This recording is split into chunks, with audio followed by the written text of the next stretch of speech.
All right, welcome back to the Broker's Voice. I am psyched about this one because if you have not met this man, you're about to see energy like you've never seen before. So if you're watching this early in the morning, grab your coffee because you're going to wake up really quick. I am excited to have Kareim Cade on from Great Lakes Benefits.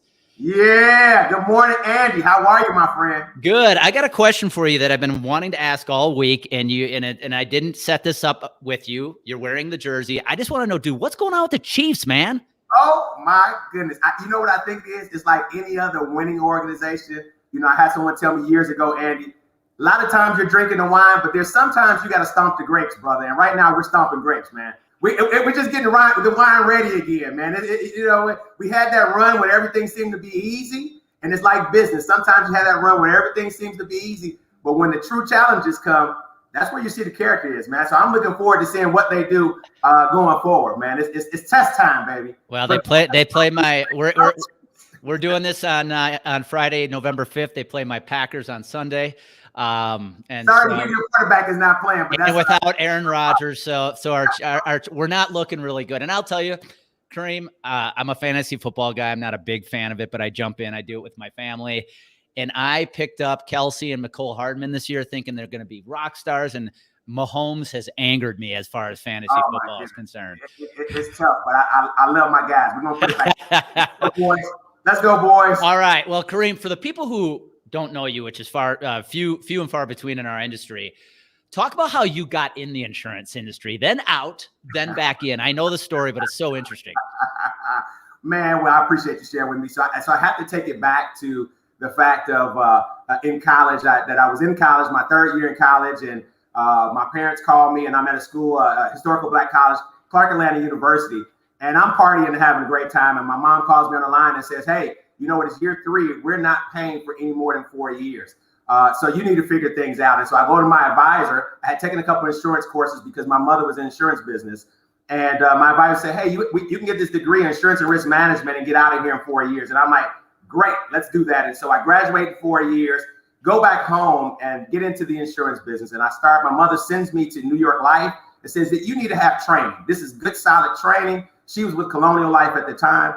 And she said, you need to know about the industry. And I'm like, "Great, Mom, I'll go do that." I go there, I fail miserably. They told me to write down 100 of my friends and call them up and sell them some insurance. And I'm like, hell, my friends are still drinking beer and eating pizza right now. They don't have any money. This is not going to work, so I failed. I go over to Colonial Life with my mother, and she says, "Hey, I'm going to show you this payroll deduction business. It should be fantastic for you."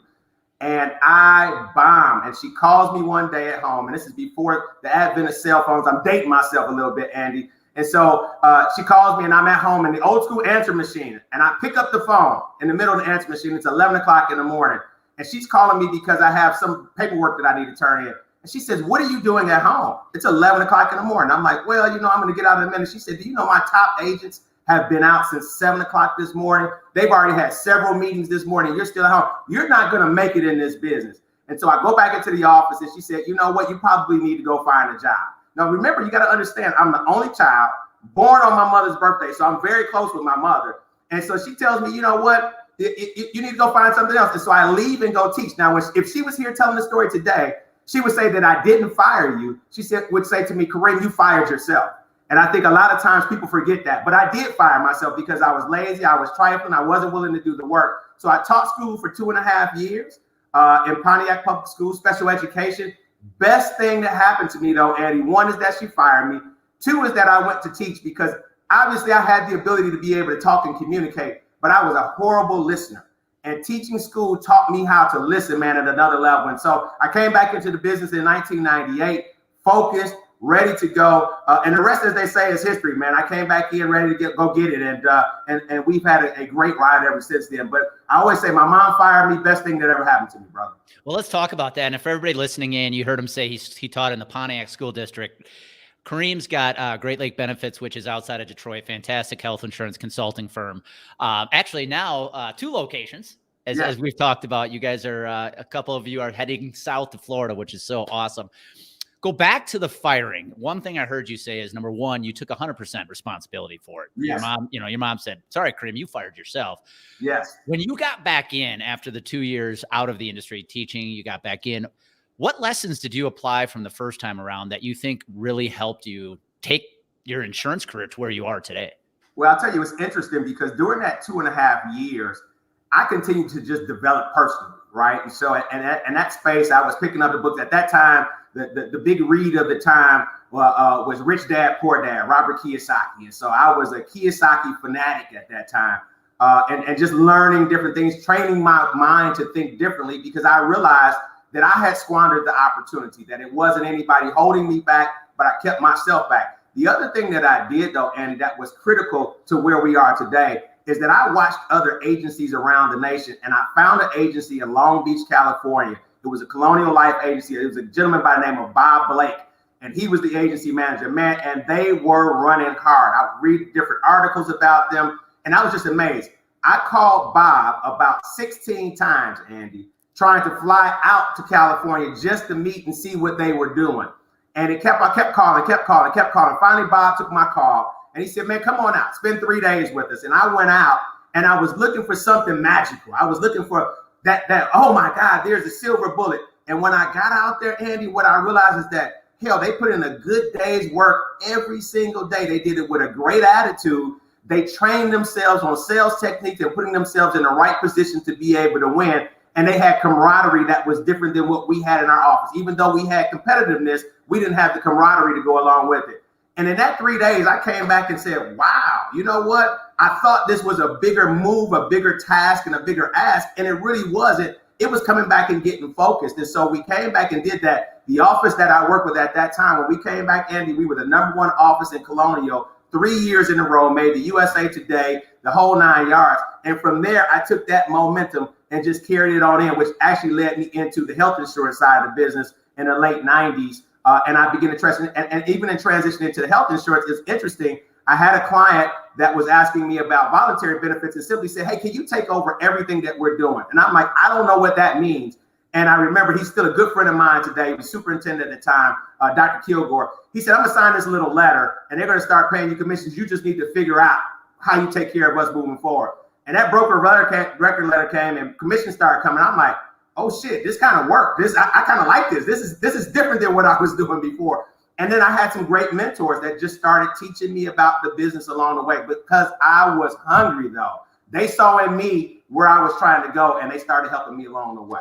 Well, and that's the message I don't want anybody to miss is, number one, go back to the Colonial Agency in Long Beach. You went out there on your dime. Yes. To learn how they were doing what they were doing so you could apply it to your practice. Self-development, investing in yourself, that is something that cannot be overlooked. When I look at the top advisors in the industry, they all invest in themselves. Yes. And so you took it back, you applied what they were doing to your business. And then you talked about you made that jump into the health insurance industry from just selling Colonial supplemental. What made you make that jump? That's a great question. And it was really out of kind of anger. And here was my anger. At that time, I was reaching out to brokers trying to position voluntary benefits inside of their respective practices. And at that time, you're talking late 90s, the voluntary insurance benefits side of thing, that was bottom feeder. That was like the catfish in the insurance business. Nobody wants to do this payroll deduction stuff. I'm too busy with all my other pieces that I have this. And so I was considered a bottom feeder. And so as I would go in and talk to these guys, they would kind of blow me off. And I'm like, wow, this doesn't feel good. And once I got that first group where Colonial was the entree in, I'm like, wait a minute, I think I've got something here, because these brokers won't talk to me. Let me go into these groups talking about Colonial and then pivot into how I can take that and arrange a program for them tied around voluntary benefits, which again was not fashionable at that time, and come in and take everything. Mm-hmm. And man, that thing started moving. So it was really out of some competitiveness. I was tired of hearing these brokers tell me, oh yeah, I'll get back to you, I'm not going to do it. And I'm just like, you know what? I'm going to take your business. And that's what we started doing. And we got some attention there, Andy. I mean, people were looking like, where the hell did they come from? And my secret weapon at that time was voluntary benefits. Nobody's talking about it. So now I laugh when I see everybody's talking about voluntary benefits. Every company is involved in it. Everybody's got an accident policy and all that stuff. When I was out there, you pretty much had Colonial and Aflac were the top two. They were going head to head and they controlled the market space. And so I utilized that as really my Trojan horse to get in and take over more business. It's so interesting because, over the past few years, the number of Aflac Colonial carrier reps I've talked to where they made a decision to make the leap into the health insurance because they were working with brokers and they watched what they were doing or not doing. And they're like, man, I could take their business so easily. And that's what they did. They made the leap and here they are with a successful business. How long have you had Great Lakes Benefits? I started Great Lakes Benefit in April 2006. Okay, so we're going 15 years. Congratulations. Yes, thank you. One thing I know you're a big believer in is execution. And let's talk about that for a second. We were talking about this offline. What do you see as a problem in the industry right now when it comes to, we've got all these outside the box ideas, cost containment, great. Do you see a gap in agencies actually executing on what they're talking about? Absolutely. So I may catch some heat for this, but I'm going to lie. Andy, I've been shooting straight to you for years. And so I see a lot of healthcare celebrities out here, right? And they've done a phenomenal job in marketing. And I'm a capitalistic guy, so I figure out if you figure out a way to do it. But there's this disconnect between concept and execution, and I liken it to that college degree where you've been sitting in there and you've been listening to concepts. But if you've never done it, then there's a total disconnect. You get to, the real world side of things. And so I think today what I'm seeing with agencies is that people have gone out, they've taken some of the things that they've heard and they've gone out and run it out and just kind of running like the fire hose. You go out and you spray everybody with it. But when it comes down to actually looking at the key performance indicators, there are none. There are very few. And they end up finding themselves in the same position, putting people in fully insured plans with a little bell and a little whistle over here, but really no true change than what they've done before. And I think the biggest thing is that you read all those concepts and you got to figure out how you start taking it piece by piece. You cannot implement everything at one time. If somebody's been thinking fully insured their entire time with their benefit side, and now you come in and you're talking about all of these fancy things, liking it back to my Chiefs. You got all these gimmicky plays and that kind of thing. You know what? It takes time for those gimmicky plays to actually be able to execute them into a space. But you got to do simple X's and O's to get it started. You got to do some simple blocking and tackling, add a piece here, add a piece there. And then that takes you to the next level where you can do those things. And so what I'm finding is that as I go out and speak with these organizations that maybe have heard some of these concepts, they've heard the concepts, and because the folks have not focused in and executed, now they're starting to be bad blood in the water as to someone saying, hey, I heard this, I tried this, and now I'm kind of shy because that person, that broker, that consultant, whatever they want to call themselves, they didn't follow through, Andy, and I've got a huge problem with that, man. That's a big deal. You used the term Trojan horse before. I think too many brokers are verbally using a Trojan horse of saying the right things to get the business, but to your point, they're not backing it up with execution. Offline, I said there's a big difference between pontificating and executing. Absolutely. And I think there are a lot of people pontificating right now. I'd be curious for your opinion too on this. A lot of young advisors are getting influenced by this. Yes. And because they want to be different. And I'm help people build their brand message. I help agencies build their brand message. I want you to be different, but you got to execute different as well. Where do you see opportunities right now, Kareim, to train the young advisors in our industry? Because I see too many of them come in that are excited, they're eager, they're passionate, and within a couple of years, they're burned out and ready to leave because they get no training. They get no training. Where would we best serve the young advisors in our industry right now? That's a fantastic question. And I think if I take a step back, Andy, to go forward, I think it's the agency owners. And you've got a lot of old school guys that have been around for a long time, and they are just not ready to move. And I'm reminded of the book I read years ago, Who Moved My Cheese, right? Him and Hall Sniff and Scurry, right? You kind of just been doing the same thing. Nobody wants to move. And so you can't even attract the young advisors and keep them long enough. Let's think about it. The attention span of younger folks is short, right?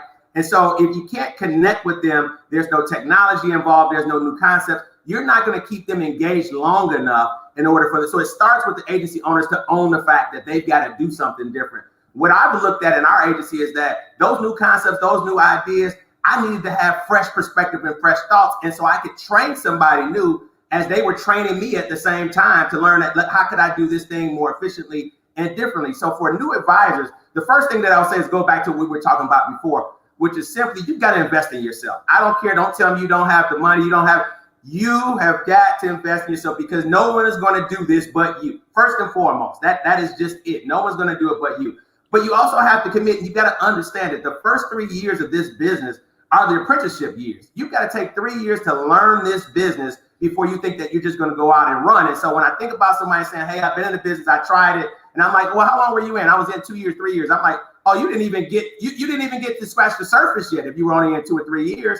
It's taken me that long just in learning and changing the curve on our business from what it was 7 or 8 years ago. It's taken the time to just kind of change how we think about it, how we position ourselves. And so that new advisor needs to first buy into the fact that he or she is going to have to be 3 years in the game to learn the business, right? That doesn't mean that they have to starve. I'm not trying to give them the old concept. We walk 3 miles to schools with no shoes on, but you got to suffer a bit to learn how to do it and to learn how to do it right. The next thing I think is that those of us, yourself, the coaches that are out here that understand how the business has changed, is really giving them the right insight of how they connect new ideas and concepts, again, with execution. What does that look like? And I think that still today is so complex. So before, when we talk fully insured, that's simple X's and O's. There's no schemes on that. There's very easy. Here's your renewal. Here's your spreadsheet. Go for it. When we get into complex things of carving out pieces, I know you and I did some work some years ago, carving out pharmacy and, getting really kind of specific. And all those things may be basic and starting out. When you get into direct contract, you get into RBP, you get into all these other things, man, you've got to have some training on that. Somebody's got to show you how do you actually position that where the client is going to win. And my thought has always been, Andy, because I know that I'm going to be here next year, the year after, and when you begin to develop that mentality that this is what I do, this is not something that I'm trying, but this is what I do. When people talk to me, they know that this is what I do. They don't need to question that. Then you buy into the fact that, you know what, I'm going to be here. Let me pinch my tent and let's get ready to go. Let's get ready to grow at the same time. And so I just think that we've got to do it better. Those of us that are in the space that have been in the industry for some years have to now mentor those kids, those young advisors that are coming in, to give them a reason to say that this is the last thing I'll say before we move on. When I speak at, whether it be in colleges or high schools, and I'm talking about the industry, I'm like, this is the only industry where no matter what, this thing continues to move day in and day out. I've never had a bad year. I've never had a year where I'm saying, and when I say never had a bad year, now do you have some ups and downs?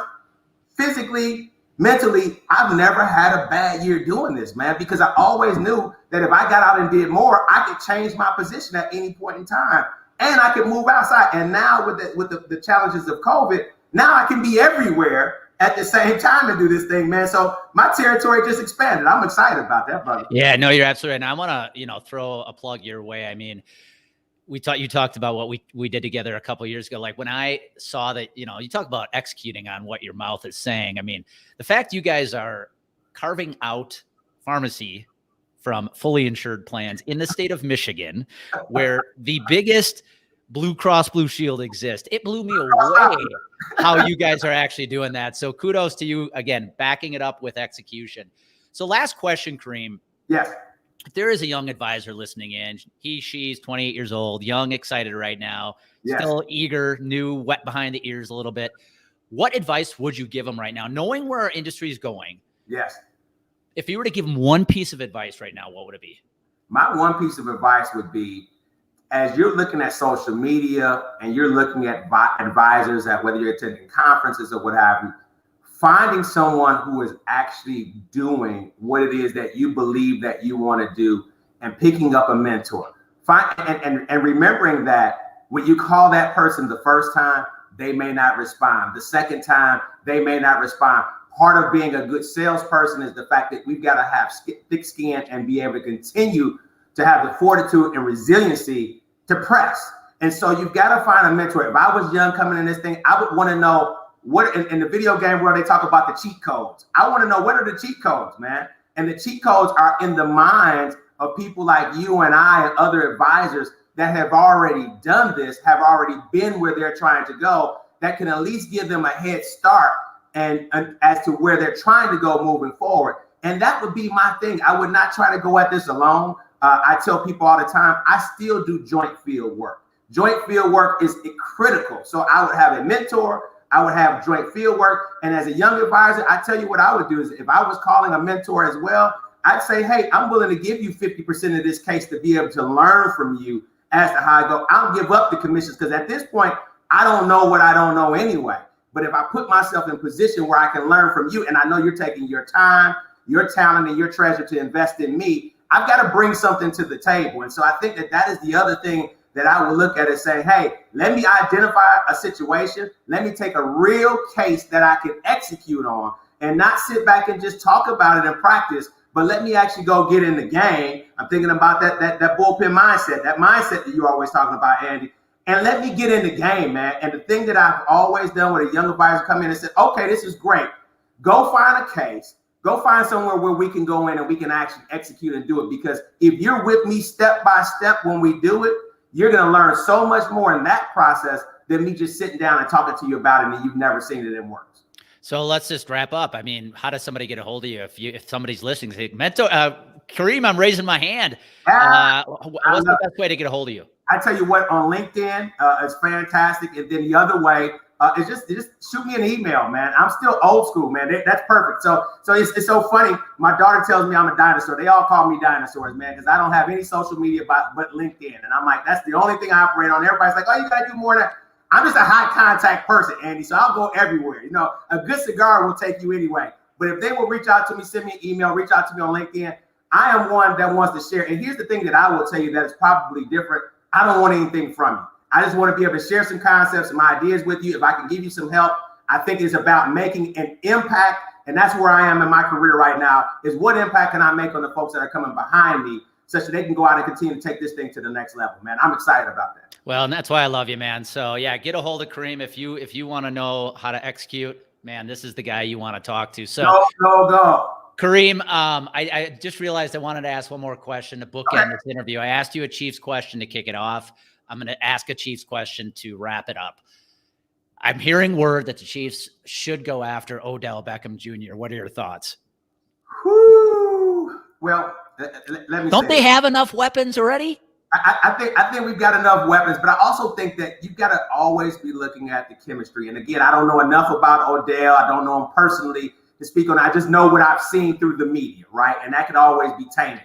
However, I think that when you're grooving like that, you've got to have brothers in that space that you can trust. And you cannot have a challenge where there's going to be additional turmoil. And, you know, at that point, it has to be about we win a championship. It's not about who gets the most carries. It's not about who gets the most catches.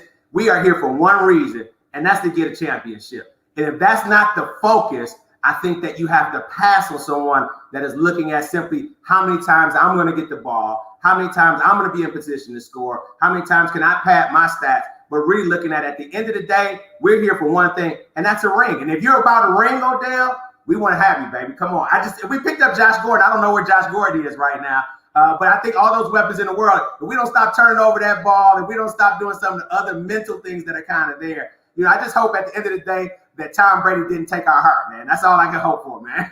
Well, one thing I love about the Chiefs is they understand you can't teach speed. No. And they've got it all over the field. And I kind of root for that, except for Sunday when they play my Packers. So, Kareim, I want to thank you, man.